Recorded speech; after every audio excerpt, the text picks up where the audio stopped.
قال كنت ردف النبي صلى الله عليه وسلم على حمار يقال له مفير فقال يا معاذ هل تدري حق الله على عباده وما حق العباد على الله قلت الله ورسوله أعلم قال فإن حق الله على العباد أن يعبدوه ولا يشركوا به شيئا وحق العباد على الله أن لا يعذب من لا يشرك به شيئا فقلت يا رسول الله أفلا أبشر به الناس قال لا تبشروهم فيتكلون. Itulah bunyi hadis tu. Dia kata, aku ridfan Nabi, bersama Rasulullah sallallahu alaihi wasallam naik unta. Tapi dia duduk belakang, Rasulullah depan. Apa nama tu? Membonceng ni. Tuan-tuan Rasulullah sallallahu alaihi wasallam bersama sahabatnya. Cara dia bergaul, bersahabat macam tu. Walaupun dia Rasul, pemimpin negara lah katakan, tapi dia naik unta berdua bersama Muaz. Ya, ada lagi sahabat-sahabat yang lain, tapi di antaranya macam itulah perangai atau akhlak Nabi SAW bersahabat rapat. Dia tak ada buat kata orang tinggi sebenang lah. Ini bukan tinggi sebenang, ni memang tinggi sangat-sangat, tapi pun macam tu dia bersama sahabat berbonceng naik unta. Bayangkanlah naik unta berdua. Jadi Muaz ni duduk belakang. Yang nama unta tu Ufair. Ufair ni warna tanah. Jadi dikatakan unta tu warna dia macam tu, Ufair. Maka dia berkata, wahai Muaz, adakah engkau tahu hak Allah atas hambanya? Hak Allah tu maknanya apa? Hak lah, hak dia, kepunyaan dia yang ala ibadihi, yang wajib dilakukan oleh hamba-hambanya. Itu hak. Jadi hak dan kewajipan lah. Hak Allah Ta'ala, kewajipan kita kepada dia. Nanti ada hak kita pula, tapi yang diberikan kepada kita, kita menerimanya, itu hak kita. Tapi kalau dari pihak lain dikatakan wajib dia melaksanakannya. Tapi hak Allah Subhanahu apa, kewajipan Allah Ta'ala tak adalah. Ya. Jadi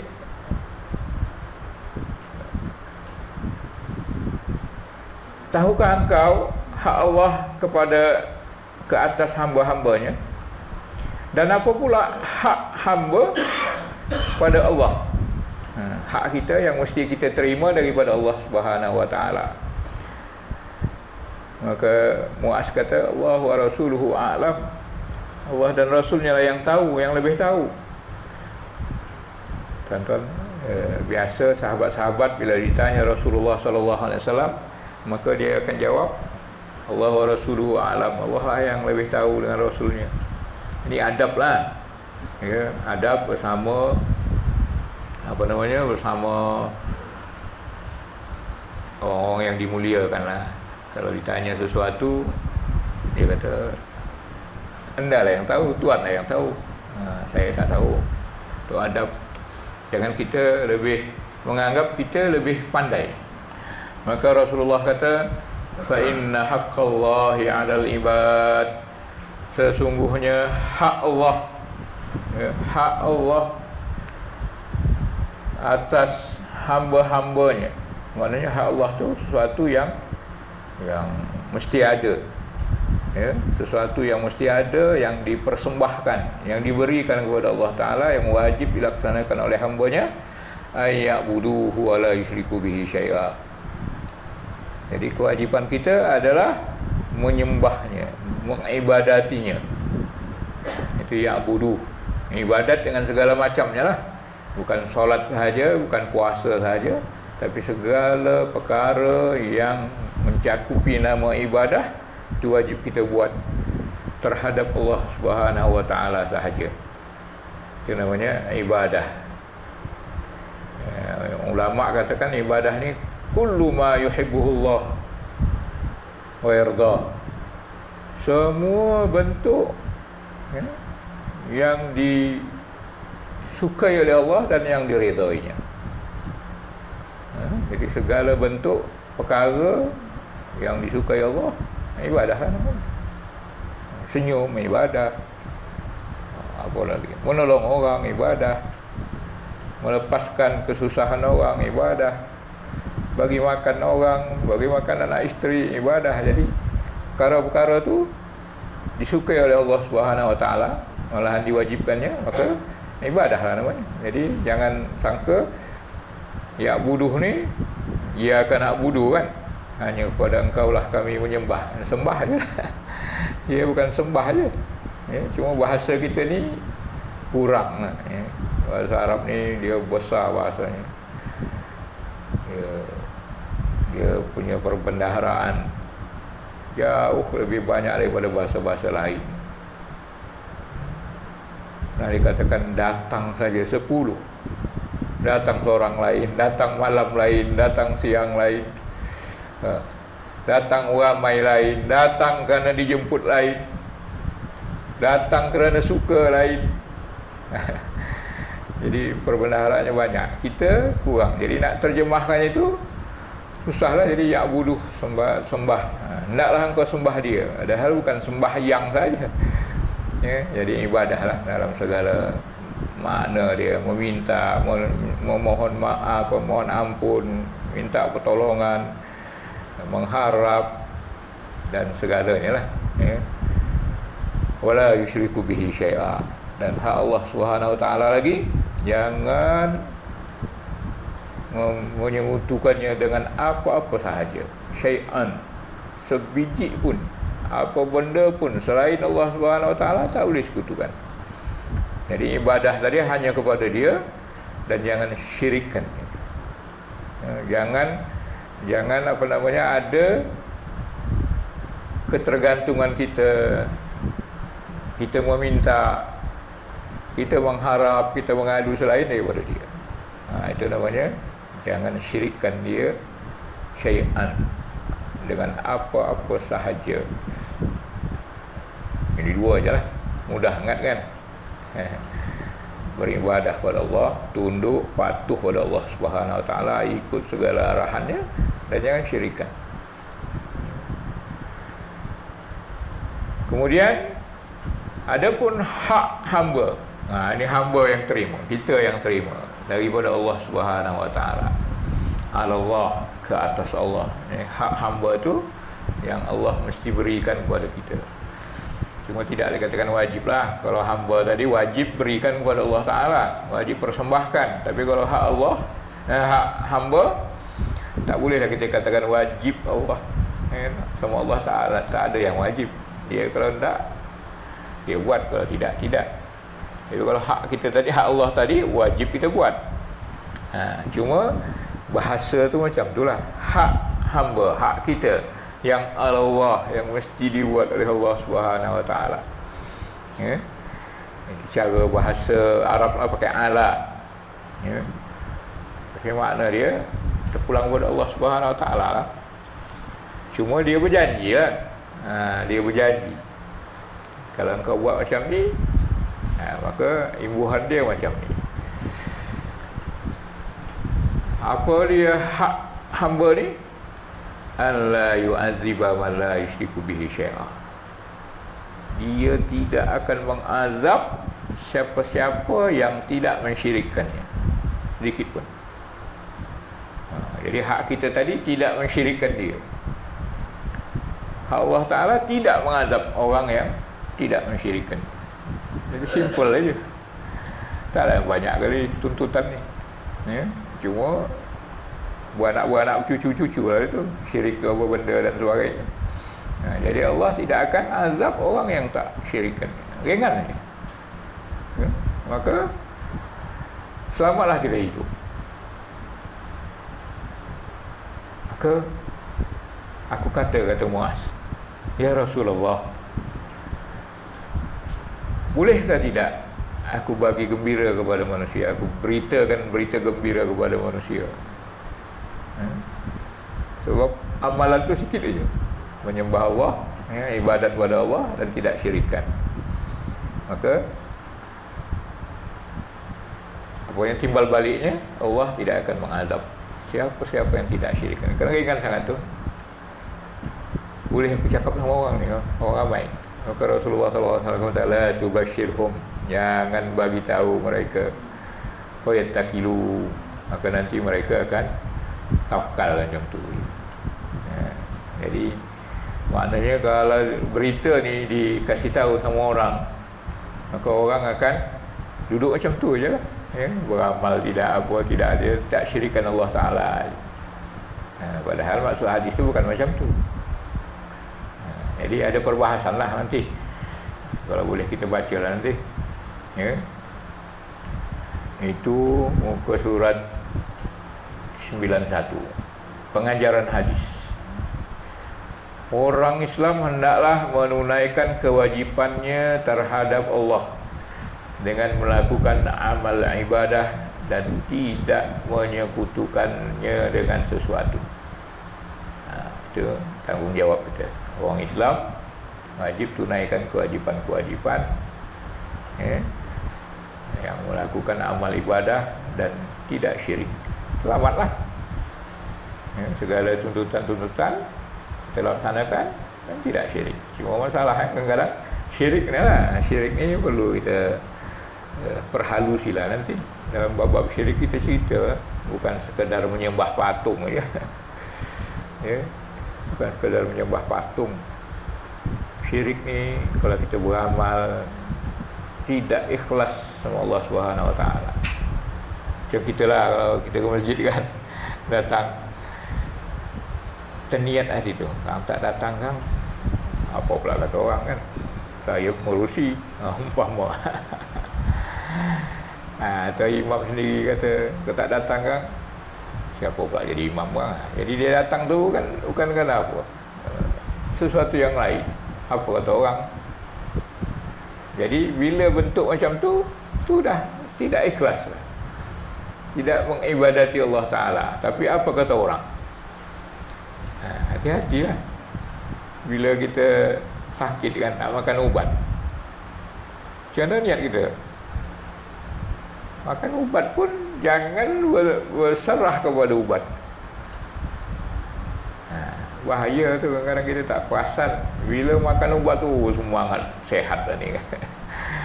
Jadi ubat tu yang penyembuh, ubat tu perantara aja, ikhtiar aja. Jadi kalau kita makan ubat tu, minta tolong sama Allah Ta'ala.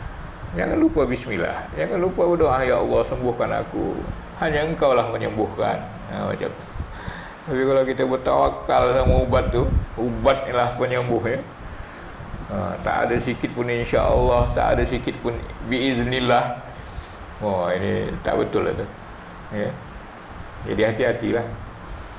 Itu juga kita kadang-kadang ada masalah-masalah, kita terasa kita hebat, aku ada duit. Makanya kalau kita berdoa tuan-tuan, kalau kita berdoa, pergantungan kita kepada permintaan kita tu hanya pada Allah Ta'ala. Bukan ada duit, bukan ada orang. Ya Allah, hanya Engkau lah. Makanya salah satu cara doa tu nak dikabulkan, doa tu doa terdesak. Minta tu minta terdesak, tak ada orang lain harap. Tapi kalau ada, besok boleh ada orang kenalan saya boleh lepas perkara ni, masih ada rasa itu lagi, maka itu termasuk syirik kecil yang sangat berbahaya, boleh jadi syirik besar. Jadi bila kita berdoa, doa terdesak, tak ada lagi harapan, tak ada orang yang tolong, tak ada duit yang boleh membela kita, tak ada kedudukan yang boleh membela kita, barulah kabul doa kita insya-Allah. Jadi tuan-tuan, itu cara kita mentaati Allah Subhanahu wa taala. Melakukan ibadah hanya kepada Dia. Jangan syirikkan macam tadi lah. Kemudian sesiapa yang patuh kepada perintah Allah dan tidak menyekutukannya akan mendapat pembalasan surga lah. Yang Allah tidak akan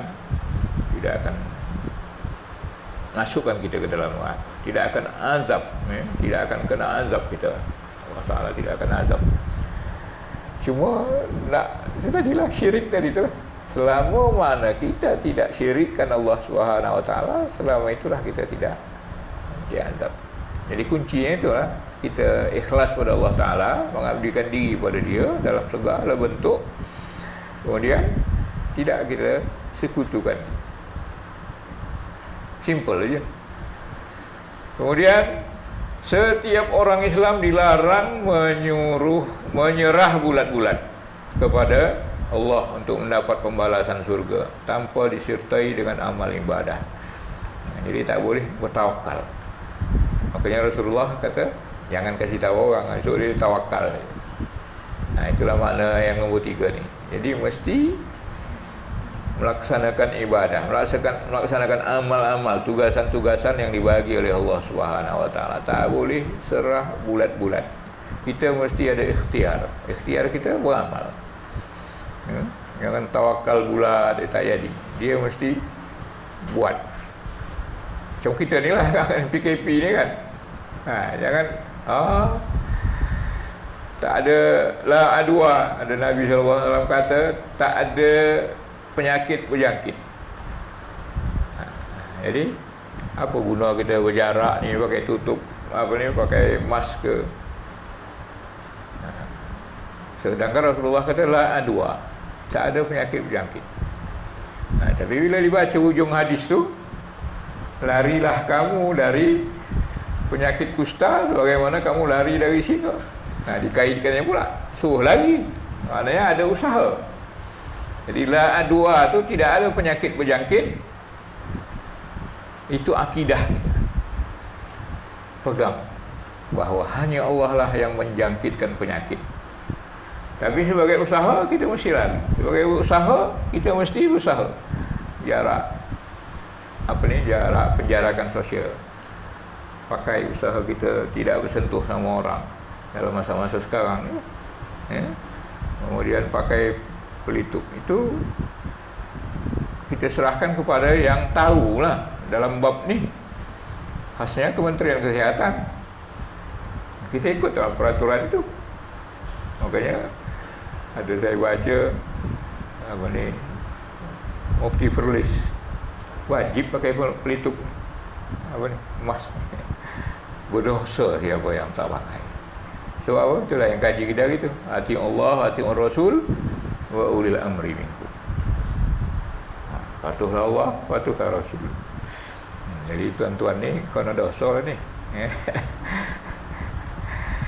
Jadi kalau tak ada polis ni, kalau ada polis kena 1000. Makin saya tengok di Facebook, polis dedah orang yang di bank tak pakai pelitup muka. Jadi bukan perkara mudah ya. Jadi kita mesti ati Allah, ati Rasul wa ulil amri. Jadi ulil amri yang tahu bab kesihatan ni, pencegahan kesihatan ni adalah pihak kesihatan. Dia kata begini, kita ikut. Tak ikut, kita berdosa. Kalau bab agama, bab fiqh, bab sembahyang, bab taharah, itu ulil amri siapa? Itu ulama. Kita ikutlah ulama. Jangan main sorak-sorak ni. Jadi ulil amri dari masa sekarang ni, masa Covid ni, yang keadaan turun naik, kejap 1 digit, sekarang ni dah 100 lah ni tuan. Hati-hatilah. Jadi jangan marah pihak polis lah kalau dia samban ya. Itu memang patut. Okey. Jadi tak boleh berserah bulat-bulat. Kita mesti berusaha. Di antaranya macam tadilah. Laksanakan kewajipan. Jangan berdoa minta aja tapi tak beramal. Kata Imam Ghazali, berdoa tanpa usaha adalah satu dosa. Jadi kita mesti di samping tawakal, kita mesti buat usaha ikhtiar. Itu namanya tawakal. Kalau doa saja, serahkan nama Allah Ta'ala sahaja, maka namanya bukan tawakal, tapi tawakul. Kalau ada usaha kemudian berdoa, itu namanya tawakul bahasa Arabnya. Tawakal lah bahasa kita. Tapi kalau doa saja tanpa usaha, namanya tawakul, tambah alif. Jadi salah lah. Kita mesti tawakal, bukan tawakul. Kemudian yang keempat, limpah kurnia Allah ke atas hambanya dengan rahmat dan keampunannya. Ya. Jadi kurnia Allah Ta'ala ini besar. Dia tugaskan kita sikit tapi dia punya rahmat, kasih sayangnya, Ar-Rahman Ar-Rahimnya. Kita dah baca gitu dalam surah Al-Fatihah. Jadi dia buat peraturan-peraturan ni semuanya kerana kasih sayang. Dia buat cara-cara hidup ni penuh dengan kasih sayang, kerana sayang ni sama kita. Macam disuruhkan kita sembahyang kan. Sembahyang ni kerana sayangnya Allah Ta'ala untuk kita ni, supaya kita ni hidup sehat, kita hidup berkualiti. Kan wajib sembahyang, wajib puasa, sehat. Ya?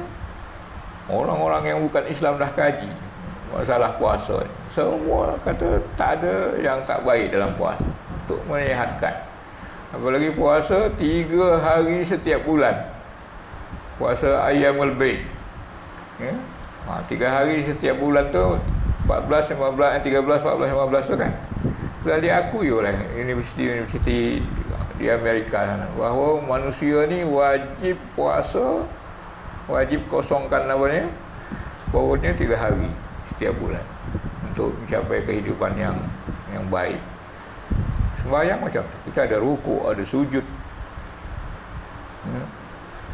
supaya otak kita tu dia bergerak.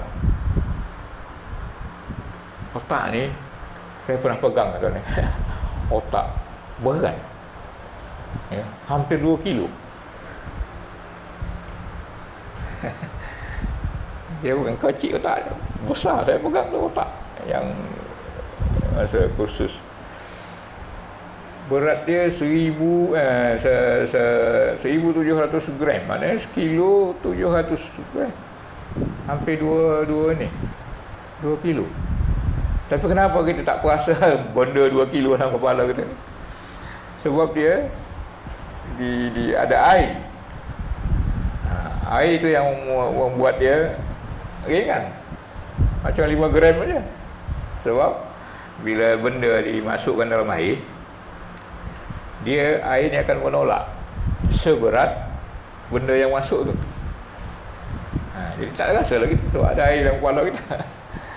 Nah, air ni dia perlu aktif. Jadi rukuk, sujud tu mengaktifkan kepala lah tu, mengaktifkan air tadilah, dia turun naik, dia aktif. Makanya orang yang banyak sujud dia sehat. Jadi kalau sujud tu biarlah lama-lama sikit, tapi sebenarnya sunat lah. Mam, jangan lama-lama pula, mam, marah orang. Sembahyang sunat seorang-seorang, lama-lama sujud tu baik. Ini di samping masa sujud itulah dosa-dosa kita bertaburan, bercurahan. Ya, di samping kesehatannya juga, adalah sujud tu sangat baik. Ada orang Mesir, dia tak sembahyang, tapi bila dia sakit, doktor suruh dia sujud. Ubat dia satu aja, sujud. Tapi dia bangsa tak sembahyang, dia pun sujud. Sujud aja, bayang dia tak nak. Punya degil manusia. Jadi itu semua limpah kurnia Allah Subhanahu Wa Taala. Maka kita patuh. Apa yang Allah wajibkan pada kita, ibadat-ibadat yang wajib tu patuh, yang semuanya itu adalah kurnia Allah Subhanahu Wa Taala. Kemudian menafikan azab daripada orang tidak menyengutukan Allah, ialah menafikan kekalnya di dalam azab. Bukannya menafikan azab sama sekali. Maknanya bukannya kekal. Kerana orang yang berdosa, yang mati walaupun dia tidak syirik, ya, orang yang berdosa, fasik, yang mati tanpa taubat, naudzubillah, ya, dan tidak diampuni dosanya, akan dimasukkan ke dalam azab dulu, ke dalam neraka. Sekedar dosanya, sebanyak dosa yang dia buat lah, kemudian barulah dikeluarkan, dimasukkan ke dalam surga. Jadi maknanya tidak syirik tu maknanya bukan tak masuk sama sekali, tengok dosa lah pula. Tapi kalau udahlah berdosa, syirik pula, memang tak keluar lah tu. Tak merasa lah surga. Jadi maknanya tidak diazab tu, tidak dikekalkan azabnya dalam neraka. Makanya Rasulullah berhati-hati dalam bab ni, jangan cerita semua orang ramai dulu.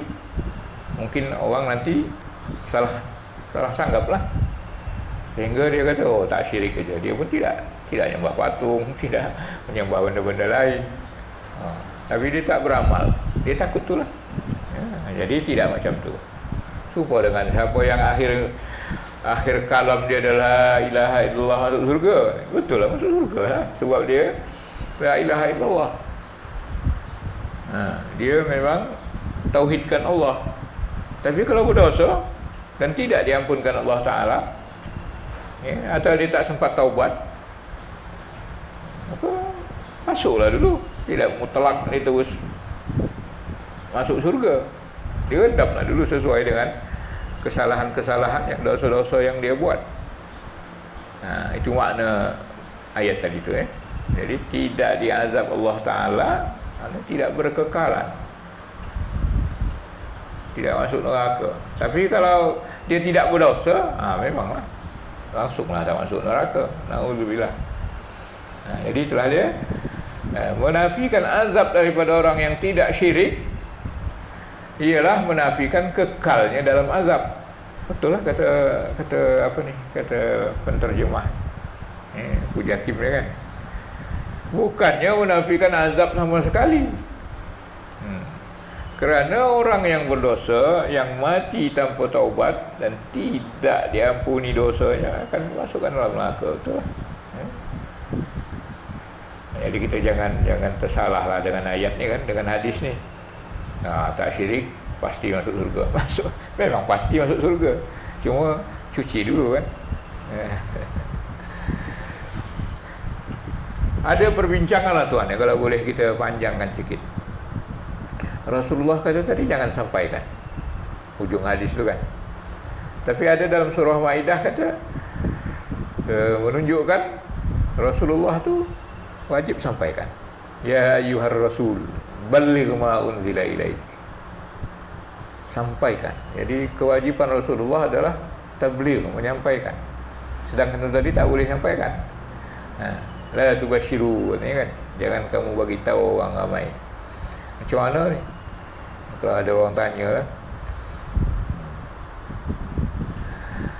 Maka ulama kata ada beberapa pendapat dalam masalah ni.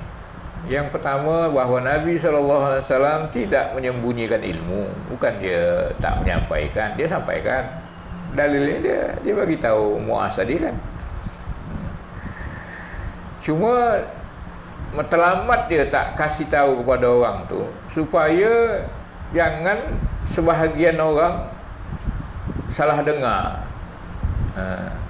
Akhirnya dia macam tadilah, dia tak mantap dengan hadis tu, tak faham dengan hadis tu betul-betul. Akhirnya dia bertawakal je. Fayattakilu kan. Rasulullah kata dia apa? La tubashirhum fayattakilu. Jangan bagi tahu orang, nanti takut dia tawakal. Serah dirinya tu. Tawakul tadi, bukan tawakal tapi tawakul.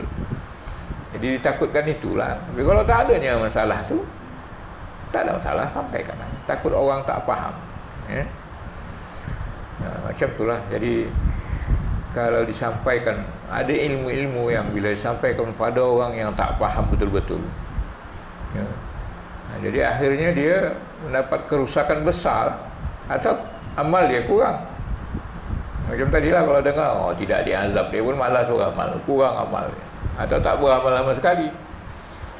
Jadi bila macam itulah keadaan ilmu tadi tu, maka boleh kita tak sampaikan pada umum, pada orang-orang yang tertentu, takut dia salah tuntut.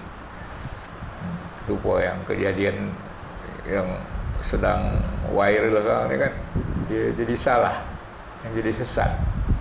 Sembahyang ni kalau tak khusyuk, tak wajib sembahyang.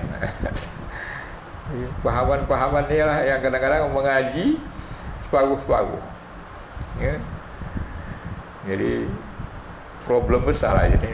Jadi ilmu-ilmu ni ada yang orang-orang yang tak boleh kita sampaikan sebab dia takut dia macam ni tadi lah. Jadi kalau nak sampaikan tu mesti ngaji betul-betul lah, ya.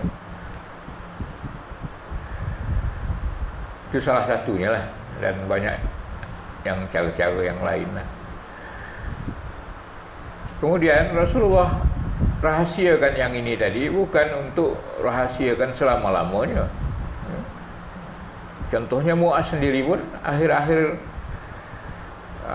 cerita dia ceritakan hadis ni sampai kepada kita, ya.